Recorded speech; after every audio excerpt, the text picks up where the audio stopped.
Hello, welcome to Anu's classroom. We are in the course on social processes and behavioral issues, and today, as the first class or the first session in this course, we will be talking about the evolution of this organizational behavior. Um, so, in this session or in this video, we'll be talking about the evolution of OB, that is organizational behavior.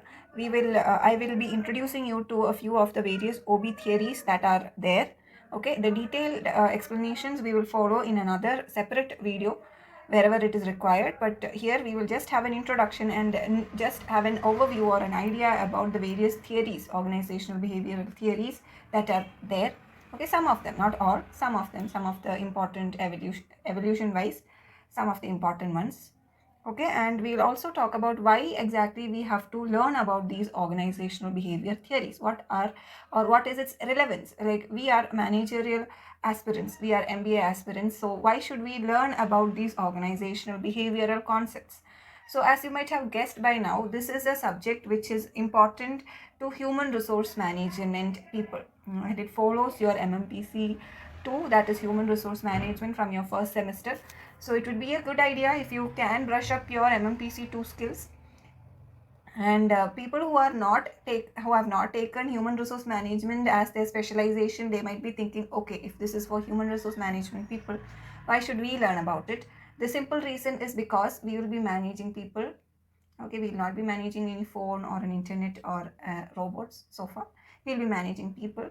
People behave differently in an organizational setting, when they are alone, when they are in groups, when they are outside the organization, when they are being monitored, when they are not being monitored. People behave differently. You might have heard and you might have observed yourself also. The way you behave with your family members is not the way you behave with your friends, or the way you behave with your classmates or strangers or your enemies, right? The way you behave when you are alone is not the way you behave when you are with a few people or with many people or even in a marketplace, right? So organizational behavior, no matter which specialization you are taking, we need to know it, because we are all societal beings. We are surrounded by people.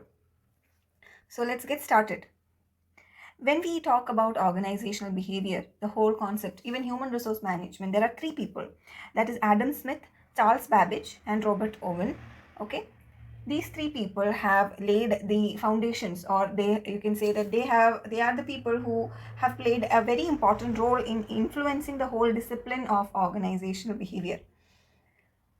It was Adam Smith who first said that if we divide different tasks, okay, or if we divide a whole big task that has to be done into smaller individual tasks, okay, and assign those individual tasks to different people, that is the whole concept of division of labor, then organizations can organizations can get the work done faster in a more efficient way. And he called this whole concept as work specialization.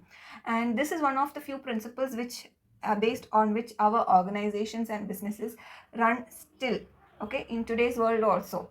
Like, if you see in any organization, if you take MBA itself, a person, why do we have different specializations? Okay, even BTech we have different specialization, degree we have, MBA also we have. The first question that anybody asks you if you tell them that you are pursuing MBA is, which specialization did you take? Why? Because if you are a if you are a marketing professional, you are expected to be an expert in the marketing field. If you are a finance professional, then you are expected to be apt or good in that particular field. So when you join an organization, that is how roles will be assigned to you most often. That is what is the case most often, unlike in IT firms where you can even do mechanical engineering and you will end up coding, right? Other than that, that is a exception. Other than that, whatever specialization you have taken, that is the work that you will be assigned also. So it is Adam Smith who first talked about this particular concept in the organizational setting. Then came Charles Babbage, who supported Adam Smith's division of labor.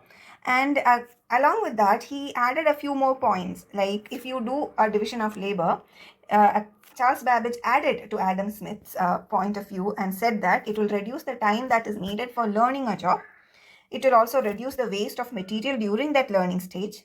It will allow for the attainment of high skill levels and allow for a more careful matching of people's skills and physical abilities with specific tasks. He also proposed that the economies from specialization, okay, that is the gains from specialization, should be as important as doing the mental work with reference to physical labor. Okay, so Charles Babbage, he added to Adam Smith's point of view and supported him by stating more reasons as to why organizations have to adopt this division of labor and work specialization. That is what he did. And then comes the third important person, that is Robert Owen. So he was himself an industrialist, okay, but he, what you can say, he is one of the path breakers or revolutionaries of his time, where he saw that generally industrialists were employing young children, even as below as under the age of 10, that is child labor. They were making people do 13 hours of work in unhygienic conditions, and seeing the plight of these workers, he became a reformer. He understood, or he realized that these practices are quite demeaning and demotivating to the workers, because workers, yes, they are laborers, yes, they are working for you, they owe, what you can say, they have sold their time and effort and physical labor and strength and everything to you in return for the money you give them so that they can lead a life that, yes, okay, but they're also humans, and we should not be treating what you can say, we should not be treating our equipments much better than employees. If you have, I'm sure you might have come across this meme where a father beats up his child for scratching on his car, and in some of the stories they end up the father ends up breaking the child's legs and in sorry arms, and in other versions of the same meme the father even ends up killing the child. And finally, to just see that the child has scratched "I love you dad" on the car, right? So what's happening here? What is the father doing? The father is actually prioritizing the car more than the kid, right? So that is what is happening even in industries most of the time. In big companies and corporates, they value the assets, that is their machinery, the land, and things like that, the equipments they use, more than the people, because at that time we are talking about, years ago from now, decades ago from now, when this whole industrial era was starting. That is the time we are talking about, that you must understand. So if you remember, in human resource management we had these various concepts to human resource, right? So this is a time when humans were not viewed as assets, like, or capital, as we are doing today. So Robert Owen was one of the few pioneers or reformers who led to the thinking that humans are humans, they are people, they have emotions just like the industrial masters they serve, right? So Robert Owen became a reformer, and he tried to, what you can say, change the whole concept of how labor was getting treated. And what you can say, he was a pioneer, he was a visionary, he was well ahead of his time, and he was one of the few people who led the change towards a shift in how human resources were viewed in an organizational setting, to say. So one of the first theories that came up was during the classical movement, which is from 1900s to the mid 1930s. Okay, so now you get the context, right, where we are talking this evolution of organization behavior. It is at the start of the industrial era, where industrialization was coming up, but there were a lot of laborers, there were a lot of big industrialists and things like that. Okay, so the first general theories of management began to evolve in this classical era. Okay, and the major contributors at that time were Frederick Taylor, Henry Fayol, and Max Weber. All these names you must be sounding familiar by now, right? And these are the people who laid the foundation for the current management practices which we see today in Business 4.0. Okay, and this approach is actually viewed an organization in terms of its formal structure as well as purpose, and the focus laid was on the work planning, technical skills, management principles, and assumptions of logic and rationality in behavior at work. So the social man theory, okay, social man theory, what happened is that mainly during the classical era, the classical theory, okay, which was proposed by Taylor, Fayol, and Weber, what happened is that they did not treat people or employees as the basic core of any organization, okay, and that human beings are actually social animals. So it was Mary Parker Follett and Chester Bernard these were the two theorists who saw the importance of the social aspects in the organization, which led to this social man theory concept. Okay, but it took much effort and too much time until the industry and the whole organizational or industrial community to recognize this concept, what they were trying to portray or what they were trying to bring forth. And that is why it took by the end of mid 1930s only, this social man theory actually started gaining recognition, or started getting viewed as something that industrialists should be taking into account. Okay, so the social man concept, mainly it assumes that what you can say, individuals, they form social groups on the basis of the satisfaction it gives to them. Okay, according to this, the inherent need for a man is to use his capabilities and skill in such a way that it gives himself satisfaction. Okay, so it is like if one person gets content if he can create stuff. Okay, like that personal satisfaction is very important. That is what this theory says in general. Okay, so more than what you can say, more than the, yes, the money is required, but more than that, it's kind of like self-motivating, or employee satisfaction can be increased if the employees are allowed to, what you can say, do their work in a way that gives them satisfaction. Okay, and if some person is not being satisfied in the current role, if there is a better role suitable for him, then we should consider changing it. Okay, so that he can derive happiness out of it, and happy people are more productive. That is the whole concept behind the social man theory. Okay, then came the behavioral movement. In this era also, the human side of employees and organizational behavior was given more importance, and it started the human relations movement, which became a very significant influence in organizational behavior research. And before this era started, actually two important fields had come into force. So there was the birth of the personnel office, or the predecessor or ancestor of your HR department, that is the personnel office, and also industrial psychology was also developed. So these two things developed, and as these two things developed, that is the setting up of personal offices in industries as well as industrial psychologists. Okay, that field also started coming up, or that field was established. With these two changes, or with these two establishments, it led to the rise of this whole behavioral movement. And this behavioral management theory is also often called as the human relations movement. Why? Because it addresses the human dimension of work. Okay, that is, employees are seen as humans. Okay, not machines. Okay, you cannot do the same treatment to your machines and your human force. No.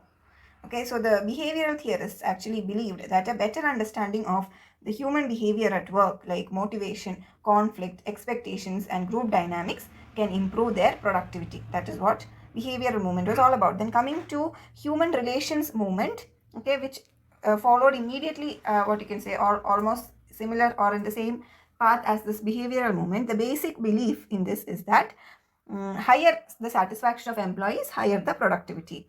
And the people who played an important role in this human relations movement were Dale Carnegie, Abraham Maslow, and Douglas McGregor. Sorry if I'm pronouncing these names wrong.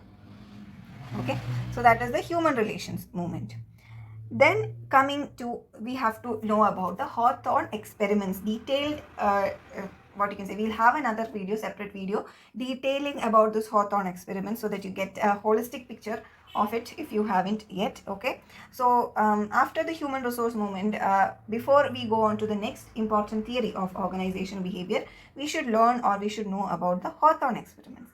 And this study began in 1924. It is a very captivating, very thought-provoking study actually, and it began by isolating two groups of workers in order to do some set of experiments with them, and to study how the various incentives which were given to them affected their productivity. And a lot of many important observations, or what you can say, important concepts came into view with these Hawthorne experiments. And this is actually a set of 4 experiments when we say Hawthorne experiments. Okay, one was the illumination experiments, which you must definitely be knowing, where people's productivity with regard to the illumination level in the workplace, or in the work floor was studied, whether the light supplied to the workers in the workflow in any way. Did it affect the productivity or not?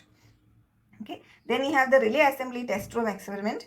Then we also had the experiments in interviewing workers and also bank wiring room experiments. So what these experiments are, we will have a separate video because it is very good to know about these things and get an idea. Okay, so we'll be having a separate video on that. Now, after this Hawthorne experiments came another modified or updated set of organizational behavior theories like the NeoHuman Relations, which increased the focus on social organization and individual motivation. It came out by 1950s and 60s. Okay, and the organizational theorists who were studying this organizational behavior in order to make management of humans, okay, human resource management, much more efficient, they focused on the human psychological orientation. The next set of management theories actually emphasized on this personal adjustment of individual at work and the impact of the various leadership styles and group relations. Okay, and this direction of work was actually categorized as theories of neo-human relations. Then also we had this behavioral science theories, wherein these theorists or theories believed in the objective research of human behavior in organizations so that we can develop this organizational behavior as a science. Okay, as management is what you can say both an art and a science, this organizational behavior theories and social processes are also art as well as science. So why exactly do we have to know about these OB theories? What is their relevance in context of management and organizations? The reason is one of the few positive advantages of understanding or learning about these OB theories are that it provides us a setting in which we have to view the field of management and consider the contribution of individual writers. Okay, it traces the major lines of arguments which were developed by writers seeking to advise practicing managers on how they might improve performance. It provides a framework in which the principles enunciated can be set and against which comparisons with management practice can be made. It helps in organization analysis and in identification of problem areas. It enables the manager to take from different approaches those ideas which best suit the particular requirements of a job. Simply put, the reason why we are learning OB theories is one, as I said, people are social, people behave differently in different settings. So as managers, we are supposed to be managing people. We need to know how people will behave in what situation in order to find a cause. And in order to rectify it, we need to have at least a vague idea. Now, when we know about organization theories, that various studies that were conducted and the various postulates or various suggestions put forth by people before us, it is simply put, or you can say, we do not have to reinvent the wheel to get the truck moving. Okay, we just have to buy whichever wheel, maybe the wheel cup and the wheel sizes might be different. We just need to figure out which size of the wheels fits, but we do not have to reinvent the wheel, right? Different vehicles have different sizes of wheels, right? So we just need to find out which wheel will suit our vehicle. That's it, out of the many. So that is the advantage, the positive advantage of us learning about OB theories, and that is why, in short, we have to learn about OB theories. So if you have come this far, I thank you so much for your attention, and I hope that you were able to take something out of this session.